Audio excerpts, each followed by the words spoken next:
Hi, how's it going? This is Chris at Analytics for Before Foreclosure. I hope you're having a great day. Today is February 1st, and our article is Navigating Foreclosures in the Current Pandemic. As we all know, the last 10 months or so has been very crazy.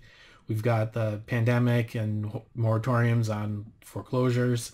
The stock market's gone crazy, but today's newest article is about the moratoriums and how it's going to impact the coming foreclosure wave. So if you know anybody that's having trouble paying their mortgage, don't hesitate to reach out to me at 866-857-5405 or go to my website at analyticsbeforeforeclosure.com, and you can schedule a in-depth discovery call and see how we can work together and how we can help you out. All right, thanks a lot and have a great day and enjoy the article. The pandemic has affected industries across the board, and the default servicing industry is right there in the thick of it all. It seems everywhere you look, new legislation is being rolled out which affects a financial institution's right to proceed with a foreclosure case on a defaulted loan. On March 19, 2020, New Jersey Governor Phil Murphy signed Executive Order 106 into effect, altering the shape of foreclosures and evictions for the foreseeable future. Executive Order 106 directs that no sheriff, court officer, or relevant representative might proceed with acting to remove people from houses through the eviction or foreclosure process. The executive order is designed to remain in effect through the period of state of emergency or for 2 months following the end of the stated public health emergency, whichever ends later. Executive Order 106 is to be read in conjunction with Assembly Bill number 3859 and Senate Bill number 2276, which clarify that foreclosure and eviction procedures may be started and continued. However, the enforcement and removals should be halted. President Joe Biden has signed an executive order that extends the foreclosure and eviction moratorium through the end of March, and additional extensions are not beyond the realm of possibility. Good intentions, additional challenges. This legislation is necessary to safeguard the core thread of the economy and households throughout the state, and has actually prompted lenders and servicers across the board to carry out sweeping moratoriums which suspend any foreclosure-related activities on occupied houses to ensure total and full compliance with these policies. This approach, though well-meaning, misses the mark and possibly develops more problems than it deals with.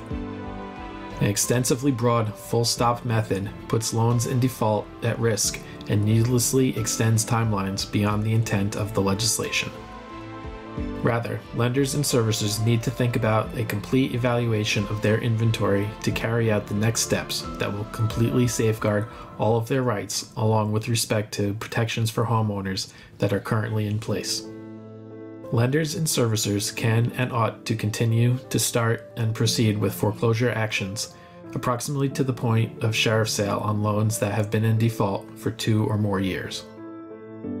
Failure to start foreclosure actions in a prompt fashion will just subject plaintiffs to extra analysis under the statute of limitations. For loans in default carried out on or after April 29, 2019, the statute of limitations has been even more reduced by A5001, which bars plaintiffs from starting a foreclosure action more than 6 years after the maturity date, which is 36 years from the recording date of the home loan, or 6 years from the date of default, whichever might be earliest. For actions that have currently been started but are presently on hold, servicers ought to examine such loans to make sure that there have been no expiration of an active lis pendens and renew said lis pendens where essential. This small action will reduce costs of getting new title search reports or continuation searches, continue to cut off secondary judgment lenders, condo or homeowner association liens from impacting the continuous foreclosure action, and it likewise decreases the likelihood of needing to extend a foreclosure timeline with the filing of a modified case. Regardless of whether a foreclosure action was formally set up or not, loan providers and servicers are urged to continue maintaining their lien priority by curing any flaws in title. recording and performing any assignments of the mortgage required to finish the chain of title, and getting property owners any readily available loss mitigation alternatives. Taking the time to deal with any supplementary problems now is the most sensible method to lower the risks of the unknown later on down the road, and do not intrude upon the stays that are now in place. What can be done now?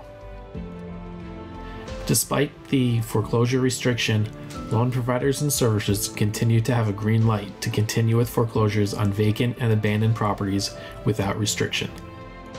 2A5073 defines a foreclosure track, particularly for vacant and deserted residential properties, and that process was expanded under NJ S3413. When all pandemic-related holds are removed, there's no presuming how backlogged sheriffs will be with the scheduling and holding sales. Taking a more detailed look at loans now to identify eligibility and the start of actions under the uninhabited and deserted foreclosure track might be the very best way to circumnavigate agonizing holdups at the point of sheriff's sale. For residential properties that do not receive the vacant and abandoned foreclosure track, these sheriff's sale delays will just be further intensified by the protections and procedural modifications produced by Senate Bill number 3464. Moving on with these recommendations is a thoughtful and proper way to proceed without jeopardizing any of the property owner securities which are currently in place. Do not wait until the foreclosure moratorium ends. Contact us today at 866-857-5405 for a free discovery call, or go to analyticsbeforeforeclosure.com.